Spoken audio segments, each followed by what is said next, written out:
நேற்றைய தினம் நடைபெற்ற பாரிய தாக்குதல்கள் ஜபாலியாவில் கடந்த 2 வீக்காக கிட்டத்தட்ட 17 நாட்களுக்கு மேலாக ஜபாலியா பகுதிகளில் நார்த்து காசாவில் எந்த நார்த்து காசாவை ரெண்டா பிளந்துட்டதாக சொன்னாங்களோ, எந்த நார்த்து காசாவை கைப்பற்றி விட்டதாக சொன்னார்களோ, அந்த நார்த்து காசாவினுடைய ஜபாலியா பகுதிகளில் வரலாற்றில் இல்லாத அளவுக்குண்டான மோதல்கள் நடைபெற்று வருகிறது. சரமாரியான ஏவுகணை தாக்குதல்களை இஸ்ரேல் மீது ஹமாஸ் நடத்தி கொண்டிருக்கிறது.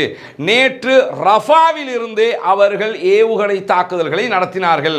ரஃபாவில் நாங்கள் நிற்கிறோம், எங்கள் கண்ட்ரோலில் தான் காசா இருக்குது, வடக்கு காசா எங்கள் கிட்ட, தெற்கு காசா எங்கள் கிட்ட, நார்த்து காசா சவுத்து காசா எல்லாமே எங்கள் கிட்ட என்று சொல்லுகிற இஸ்ரேல் தங்கள் மீது 4 மாதங்களுக்கு பிறகு யாருமே எதிர்பார்க்காத வகையில் சரமாரியான ஏவுகணை தாக்குதல்களை ஹமாஸ் நடத்துகிற வரைக்கும் எங்கே இருந்தார்கள். எனவே இவர்கள் ஹமாஸை அழிக்க முடியவில்லை என்பதை அவர்களுடைய மக்களே ஒப்புக்கொள்ளுகிற அளவுக்கு நேற்றைய தினம் ஹமாஸ் தன்னுடைய பலத்தை மீண்டும் காட்டியிருப்பது மட்டுமல்லாமல், நேற்று அவர்கள் இஸ்ரேலிய ஆக்கிரமிப்பு பயங்கரவாத இராணுவத்தை சேர்ந்த 5 ஆசாமிகளை உயிரோடு கைப்பற்றி கொண்டார்கள்.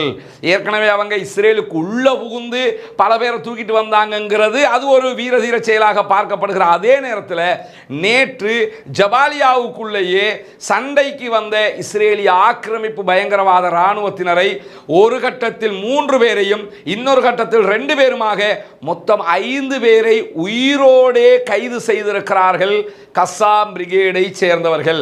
இந்த சம்பவம் நடைபெற்றதற்கு பிறகு லெபனானில் இருக்கக்கூடிய மக்கள் மட்டுமல்லாமல் காசாவில் இருக்கக்கூடிய மக்களே அதை கொண்டாடி கோலாகலமாக கொண்டாடிய காட்சிகள் எல்லாம் கூட இன்றைக்கு சர்வதேச ஊடகங்களில் வெளியாகி கொண்டிருக்கிறது. அந்த அளவுக்கு மகிழ்ச்சியாக அது மாறி இருப்பதற்கான காரணம் என்னன்னா, இதுவரைக்கும் இஸ்ரேலுடைய படையினரை கொன்று குவித்துக் கொண்டிருந்த கஸ்ஸாம் பிரிகேட் எப்படி ஆயுதம் தாங்கி அதுவும் பலமிக்க நவீன ஆயுதங்களோடு வந்த இஸ்ரேலிய சோல்ஜர்ஸை உயிரோடு பிடித்தார்கள். அந்த வீடியோக்களை நீங்கள் அல் ஜசீராவினுடைய அரபு பக்கங்களில் போய் பார்க்க முடியும், மற்ற தொலைக்காட்சிகளில் போய் பார்க்க முடியும். அவர்கள் கைது செய்திருக்கக்கூடிய இஸ்ரேலிய ஆக்கிரமிப்பு பயங்கரவாத இராணுவத்தை சேர்ந்தவர்களை தரையில இழுத்து கொண்டு போகிற காட்சிகளை எல்லாம் வெளியிட்டு இருக்கிறார்கள். சுதந்திர போராட்டத்தின் வேட்கையோடு நிற்கக்கூடியவர்களுக்கு மத்தியிலே முன்னால் நிற்பது வேங்கையாக தெரியாது, வெறுமனே பூனைகளாகத்தான் தெரியும் என்பதை தினம் தினம் நிரூபித்து காட்டிக் கொண்டிருக்கிறது கஸ்ஸாம் பிரிகேட் என்பதை நாம் புரிந்து கொள்ள கடமைப்பட்டிருக்கிறோம்.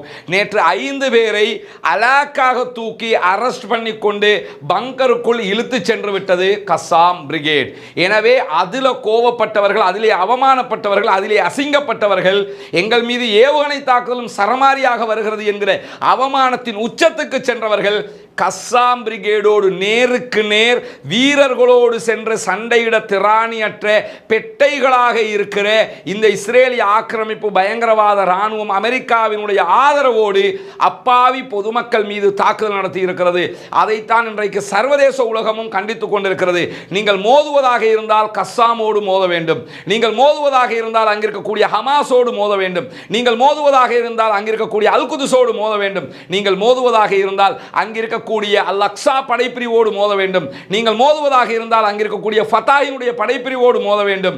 இப்படி அங்கிருக்கக்கூடிய ஆயுதம் தாங்கிய சுதந்திர போராட்ட வீரர்களாக இருக்கிற காசாவினுடைய இராணுவத்தோடு மோதுவதை விடுத்துவிட்டு அப்பாவி பொதுமக்களை கொன்று குவிப்பது வீரமல, அது கோழைத்தனத்தின் உச்சம் என்று இன்றைக்கு சர்வதேச நாடுகளும் கேவலமாக இஸ்ரேலை பேசுகிற நிலை ஏற்பட்டிருக்கிறது. அதிலும் உச்சத்திலும் உச்ச கேவலம் என்ன தெரியுமா? தங்களுடைய படை.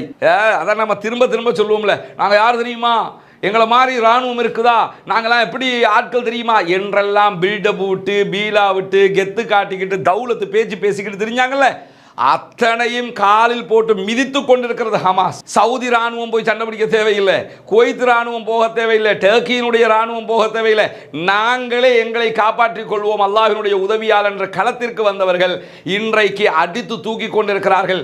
இஸ்ரேல் தங்களுடைய பணைய கைதிகளை மீட்டுக் கொள்வதற்கான பேச்சுவார்த்தைக்கு வாங்கன்னு சொல்லி கூப்பிடும்போது அதுக்கும் வரமாட்டம் போடான்ட்டாங்க. ஏற்கனவே பேசிய பேச்சுக்கு ரெடின்னா சொல்லு, சைனை பண்ணிக்கிட்டு ஒப்பந்தத்தை நிறைவேற்றிட்டு போய்கிட்டே இருக்கிறோம். புதிய பேச்சு பேச்சு எதுக்குமே வரமாட்டோம் என்று ஒசாமா ஹம்தான் மிக தெளிவாக சொல்லியிருக்கிறார். கலீல் அல் ஹையா அவர்கள் மிக தெளிவாக சொல்லியிருக்கிறார். இப்படி அவர்களுடைய தலைவர்கள் எல்லாம் ஒருபுறம் சமாதான பேச்சுக்கள் முடியாது என்று சொல்லுகிற அதே நேரம் டெல் அவிவை நோக்கியும் இஸ்ரேலுடைய நகரங்களை நோக்கியும் பாரிய ஏவுகணை தாக்குதல்களையும் கஸ்ஸாம் ஒருபுறம் நடத்தி கொண்டு மறுபுறமாக அவர்களுடைய இராணுவத்தையே கைது செய்துவிட்டு வந்திருக்கிறார்கள். இது காசாவினுடைய சுதந்திர போராட்டத்தின் மிக முக்கியமான புள்ளியாக பார்க்கப்படுகிறது.